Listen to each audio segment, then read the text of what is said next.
Today we'll study about conformation of cyclohexane.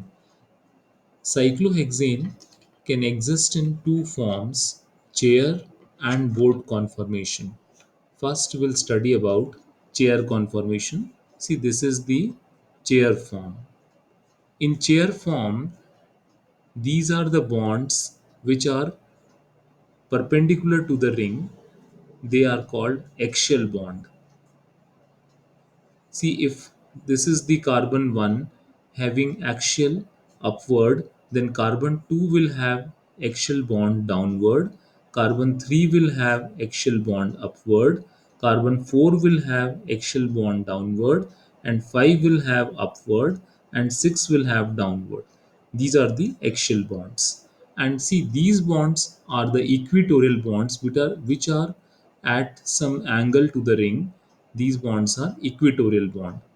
If we see the one, this is the one carbon, and this is the carbon 2, 3, 4, 5, and 6, showing the equatorial bonds on them.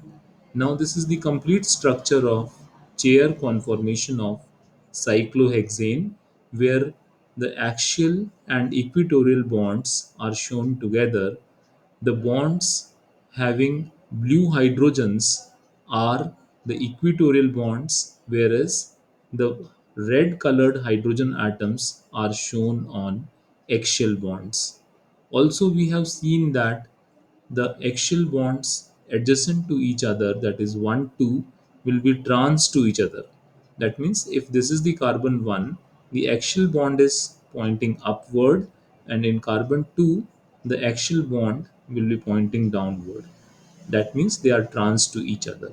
Whereas on 1 3 they will be cis. 1 3 cis means, see, if this is the first carbon having hydrogen at the upward position, then this carbon 2 is having downward, and the carbon 3 is again having the hydrogen at the upward position. That means the 1 3 axial bonds are cis to each other, and 1 2 axial bonds are trans to each other.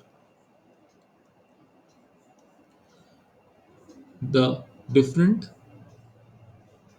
forms of the chair form of cyclohexane represented by the potential energy diagram. See, this is the chair form having lowest energy, and the relative stabilities are shown for the different forms. This is the half chair form having the highest energy by rotation by 60 degree. Then again it is converting into twist boat. Then this is the boat form. Again, the twist boat at little bit lower energy. Then the half chair form is at highest energy. Again, by 60-degree rotation, it is converted into chair form. But see that there is flipping in the ring. Flipping in the ring means in chair A, this carbon, if carbon 2 is pointing downward, here the carbon 2 is pointing upward.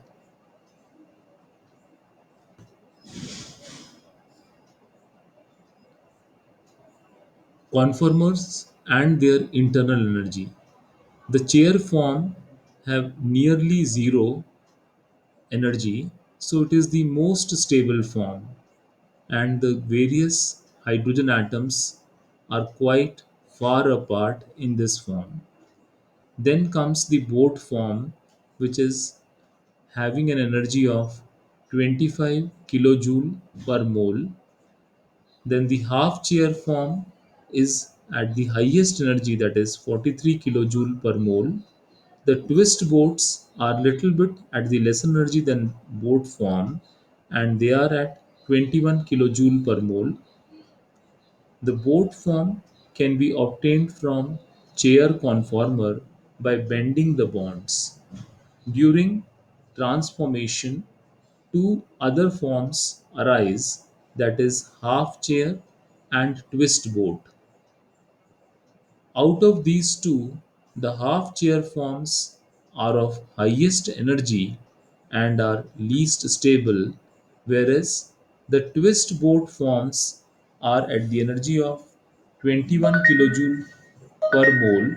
and they are little bit more stable than the half chair and the boat form. Chair A to chair B conversion is called ring inversion or ring flipping.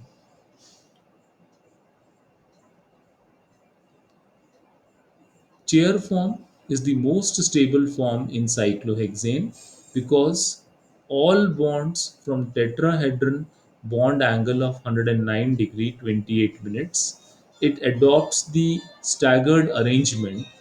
All this makes chair conformation with least torsional strain than other isomers.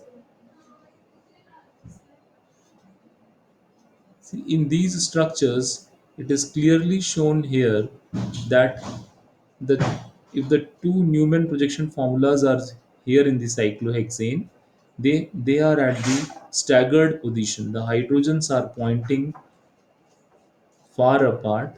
Even the two methylene groups are far apart, and staggered arrangement of the bond in chair conformer makes it more stable.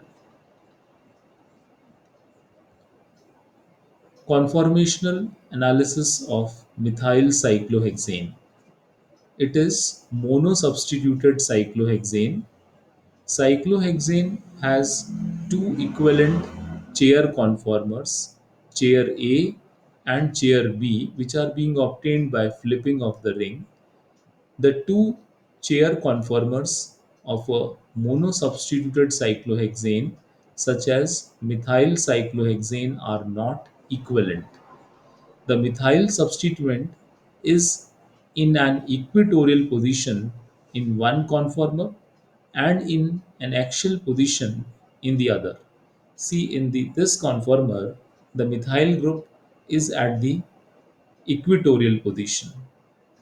During the flipping of the ring, the other structure is having the methyl group in an axial position. When the methyl group is in axial position, that conformer is less stable, whereas the methyl group in equatorial position, this conformer is more stable form. The chair conformer with the methyl substituent in an equatorial position is the more stable conformer because a substituent has more space and is less hindered and therefore less steric interaction when it is in an equatorial position. In contrast, when the methyl group is in an axial position, there are unfavorable steric interactions between the axial methyl group and both the axial substituent on C3 and the axial substituent on C5. In this case, these substituents are hydrogen, and this type of interaction is called 1,3 diaxial interaction. We'll see it on the next slide.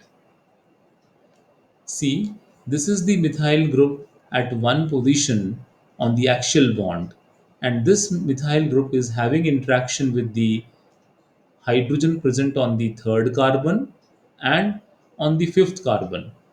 Again, see, if it is 1, if we write 2 over here, then this is the 3 position. Therefore, it is called 1,3 diaxial interaction. The hydrogens present on C3 and C5 are interacting with the methyl group which is present on C1 when it is at axial position.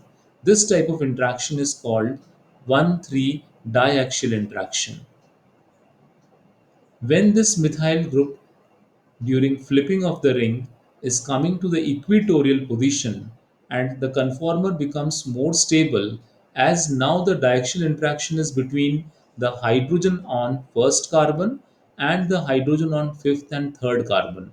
As the hydrogen atom occupies less space and there is less repulsion between the hydrogen atoms, so the conformer is more stable in comparison to the form having the methyl group on the axial bond where there is a directional interaction between methyl and the hydrogen atoms of 1,3 and 1,5, making the conformer less stable. Because the interacting substituents are on 1,3 positions, relative to each other, these unfavorable steric interactions are called 1,3 diaxial interaction.